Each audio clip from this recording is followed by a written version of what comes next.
The celebration, which was held in a huge chapel-like shrine, has huge patronage from all over the world, with very notable people in the society, including some known politicians. Some residents who have been speaking to Joy News and Adom News tasked the government to consider constructing access roads from Akachi Township to Dagbamete community. Affecting every aspect of our life. The road is so bad.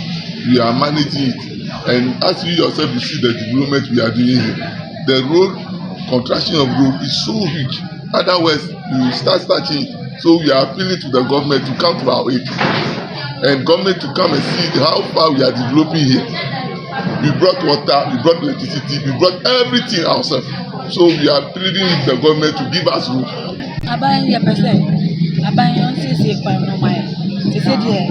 Ekwanyina se yekọ market yebre yetina moto so akọ market yabre yebetina moto so akọ market yesisi kura eya yesa ye market aba na yesisi. As for our road there, we have problem, very big problem. We don't have road. Even from Akachi to Dagbamete, it takes about 1 hour. It's just about some 15 minutes. But you take about 1 hour before you reach Dagbamete, which is very bad enough for our road network. Even you can pass here to Adrako, but to Adrako junction is very bad. So we want to have government to help us construct a good road for us, because if you can see the population here, we need a good road.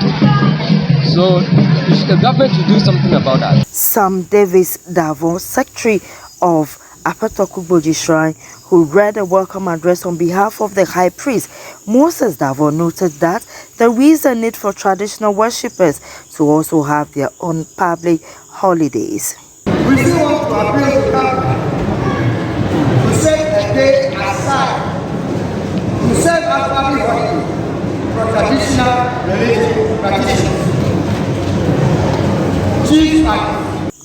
This year's activity, which is moderated by the Nugogbea Kofi Moses Davon, after the demise of Hunua Yao Dunyo, who ruled for several decades, seeks to honor the gods of Apatokugboji for the many things done for the residents.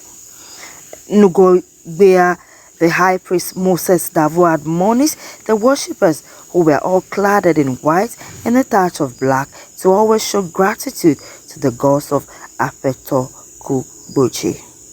The occasion was also used to commission the biggest and most beautiful palace in the Volta region. Joy News, Apatokugboji Shrine, Dagbamete.